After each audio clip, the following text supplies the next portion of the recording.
चांद वाली अम्मा। तुम शरारत तो करती ही होगी, कौन कौन सी शरारत करती हो? इन चीज़ों का इस्तेमाल तुम कोई शरारत करने के लिए कैसे करोगी? जैसे झाड़ू, पंख, कागज़ और गुब्बारा। ये जो शब्द दे रखे हैं, उन शब्दों का इस्तेमाल करके आप शरारत कैसे करते हो वो आपको बताना है। बहुत समय पहले की बात है, एक बूढ़ी अम्मा थी, बिल्कुल अकेली। उसका अपना कोई न था। घर का कामकाज उसे खुद ही करना पड़ता। सुबह उठकर कुएं से पानी लाना, खाना बनाना आदि। उसके साथ एक परेशानी थी, वह रोज़ सुबह उठकर जब घर में झाड़ू लगाती तब तक तो सब ठीक रहता, पर जैसे ही वह आंगन में जाती और झाड़ू लगाने के लिए झुकती, तभी आसमान आकर उसकी कमर से टकराता। अम्मा उसे घूर कर देखती तो वो थोड़ा हट जाता, फिर वह जैसे ही दोबारा झुकती, आसपास फिर अपनी हरकत दोहराता। एक दिन, 2 दिन, 3 दिन लगातार यही क्रम चलता रहा। अम्मा झाड़ू लगाए और आसमान उसे तंग करे और परेशान करे। एक दिन कुएं पर पानी भरने को लेकर अम्मा का किसी और से झगड़ा हो गया। अम्मा जरा गुस्से में थी। वह झाड़ू लगाकर आंगन में गई और जैसे ही झुकी, आसमान ने अपनी आदत के अनुसार उसे फिर छेड़ा। अम्मा ने आव देखा ना ताव और कसकर एक झाड़ू आसमान को दे मारी। आसमान झट हट गया, पर वह भी अपनी आदत से मजबूर था। दूसरी बार फिर अम्मा के झुकते ही टक्कर मारने लगा। अम्मा ने फिर पूरी ताकत से उस पर वार किया। आसमान को शरारत सूझी। इस बार उसने झाड़ू पकड़ ली। उधर अम्मा भी झाड़ू पकड़े थी। रस्साकसी शुरू हो गई, खींचतानी शुरू हो गई। झाड़ू का ऊपर वाला हिस्सा आसमान पकड़े हुए था और नीचे वाला अम्मा, जिस तरह से ये दिखाई दे रहा है। दोनों छोड़ने को तैयार नहीं थे। अम्मा चिल्लाई, छोड़ मेरा झाड़ू, मेरे पास एक यही झाड़ू है। तब भी आसमान ने नहीं छोड़ा। बूढ़ी अम्मा तब तक रस्साकसी करती थक गई। आसमान ने झाड़ू खींचना नहीं छोड़ा। अब वह झाड़ू के साथ ऊपर उठने लगा। उसके साथ साथ झाड़ू पकड़े हुए अम्मा भी ऊपर जाने लगी। वह चिल्लाई, मुझे नीचे छोड़ दे। आसमान ने कहा, अम्मा अब मैं तुम्हें नहीं छोड़ूंगा, ले चलूंगा ऊपर, वहीं झाड़ू लगाना। ये किसने कहा? आसमान ने कहा कि मैं तुम्हें ऊपर ले चलूंगा और वहीं पर झाड़ू लगाना। तो ये अम्मा आसमान में बैठी हुई है। अम्मा अब झाड़ू नहीं छोड़ सकती थी क्योंकि वह बहुत ऊपर पहुंच चुकी थी। तभी उसे वहां चांद दिख गया। झट अम्मा ने पैर बढ़ाया और चांद पर चढ़ गई, पर झाड़ू नहीं छोड़ी।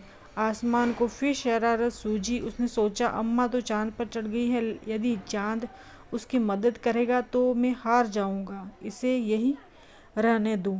ऐसा सोचकर उसने झाड़ू छोड़ दिया। अम्मा झाड़ू सहित चांद पर रह गई। वह इतनी थक गई थी कि झाड़ू पकड़ते पकड़ते ही चांद पर बैठ गई। आसमान ऊपर चला गया। उस दिन से आज तक बूढ़ी अम्मा झाड़ू पकड़े चांद पर बैठी है, जिस तरह से यहाँ पे दिख रहा है।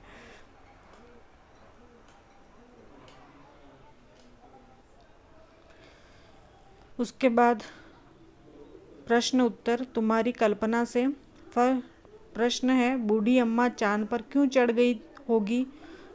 तो उत्तर है, बूढ़ी अम्मा ने सोचा होगा कि पता नहीं आसमान उसे कहाँ ले जाएगा। वह समझती थी कि चांद से वह पृथ्वी पर चली जाएगी। वह आसमान से पीछा छुड़ाने के लिए चांद पर चढ़ गई होगी। दूसरा प्रश्न है, चांद वाली अम्मा झाड़ू क्यों नहीं छोड़ना चाहती थी?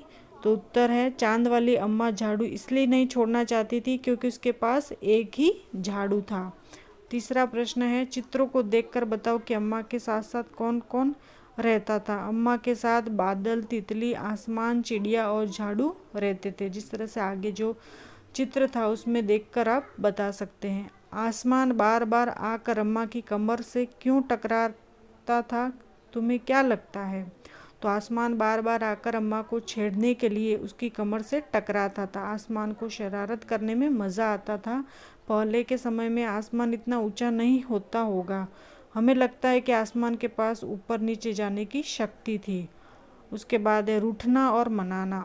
प्रश्न, जब बूढ़ी अम्मा उड़ी जा रही थी तो उन्होंने आसमान को हर तरह से मनाने की कोशिश की। बताओ उन्होंने क्या क्या कहा होगा। तो उन्होंने ये कहा कि अरे बेटा ये क्या कर रहे हो। घबरा कर बोला होगा, बेटा मैं नीचे गिर कर मर जाऊंगी, मुझे छोड़ दो। फिर गिर गिरा कर यानी गिड़गिड़ा कर कहा होगा कि छोड़ता है या नहीं, इस तरह से। और गुस्से से भी कहा होगा कि बेटा मुझ बुढ़िया को ले जाकर क्या करोगे, मुझे छोड़ दो, तब मैं तुम्हें नहीं मारूंगी। तरकीब सूझने पर घूरना। प्रश्न, कि अम्मा उसे घूर कर देखती तो आसमान थोड़ा हट जाता। कब कब ऐसा होता है, जब तुम्हें कोई घूर कर देखता है। जैसे मेरा दोस्त मुझे घूर कर देखता है तब मैं उसका मजाक उड़ाता हूँ। उत्तर, मेरे पिता मुझे घूर कर देखते हैं तब मैं शरारत करता हूँ।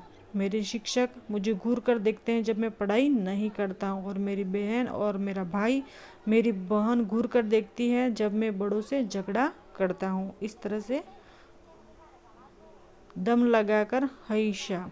प्रश्न, रस्साकशी के खेल में दो टोलियों के बीच में खूब खींचातानी होती है। कुछ और खेलों के नाम लिखो जिनमें दो टोलियां खेलती हों, जैसे खो खो, कबड्डी, शतरंज और क्रिकेट। साफ सफाई। प्रश्न 2, घर की सफाई करने के लिए किन किन चीज़ों का इस्तेमाल होता है। झाड़ू, पोछा, पानी, फिनाइल, ब्रश आदि। सेकंड प्रश्न, किन किन मौक़ों पर तुम्हारे घर का सारा सामान हटाकर खूब जोर शोर से सफाई होती है। तो त्योहार आते हैं तब जोर शोर से सफाई होती है। नवरात्र, दीपावली, विवाह, जन्मदिन और मेहमानों के आने पर घर का सारा सामान हटाकर खूब जोर शोर से सफाई होती है। ये मौके खास क्यों होते हैं। कौन से मौके। तो उत्तर है दीपावली सबसे बड़ा त्यौहार है जो साल में एक बार आता है। मेरे जन्मदिन भी वर्ष में एक बार आता है जब मैं पार्टी का आयोजन किया जाता है।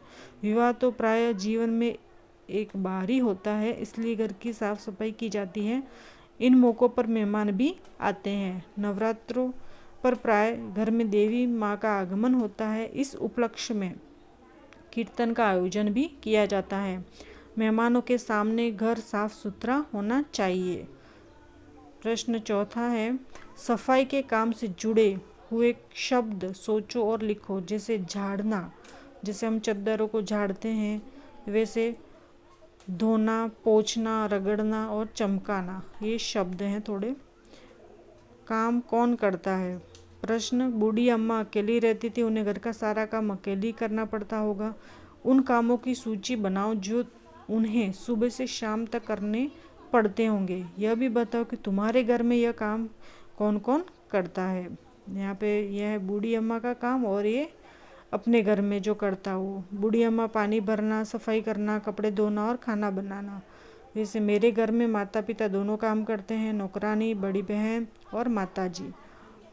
उसके बाद प्रश्न 2 है, तुम कौन कौन से काम करते हो, अपने कामों के बारे में बताओ। घर का काम और घर के बाहर का काम। जूते बर्तन उठाकर रखना, इधर उधर पड़ी चीज़ों को उनके निश्चित स्थान पर रखना, जूतों पर पॉलिश करना, मेहमानों को पानी पकड़ाना। उसके बाद दूध लाना, ट्यूशन जाना, दुकान से सामान लाना, सब्जी वालों को बुलाना और पढ़ने जाना, ये घर से बाहर का काम है। कितने नाम कितने काम। प्रश्न, इन कहानी में नाम वाले और काम वाले कई शब्द आए, उन्हें छाट कर नीचे तालिका में लिखो। जैसे ये नाम वाले शब्द और काम वाले शब्द, आसमान, चांद, पानी और झाड़ू। और काम वाले शब्द है झाड़ू लगाना, खाना बनाना, पानी लाना और उठाना। तुम्हारी शरारत। अपनी किसी शरारत के बारे में लिखो। अरे आसमान की शरारत तो कुछ ही नहीं, मैंने तो एक बार मम्मी पापा के साथ लाल किला देखने गई। मम्मी पापा ने कहा तुम यहाँ से बाहर मत जाना। मैंने सोचा बाहर पता नहीं क्या होगा जो यह मुझे मना कर रहे हैं, पर मैं वहाँ मानने वाली थी। मैं वहाँ बाहर जाकर दुकान और उनके रखे खिलौने देखने लगी और खिलौने इत्यादि देखते देखते मैं रास्ता भूल गई। मैं कोने पर छुपकर खड़ी हो गई। मम्मी पापा मुझे ढूंढते हुए मेरे सामने से आगे निकल गए। मुझे शरारत सूझी, मैं उनके पीछे चल दी। जब वे परेशान हो गए तो मैंने उन्हें एकदम से आवाज़ लगाई। मम्मी ने मुझे डांटा और उठाकर गले लगा लिया। तुम्हें चाँद में क्या दिखाई देता है, बनाओ।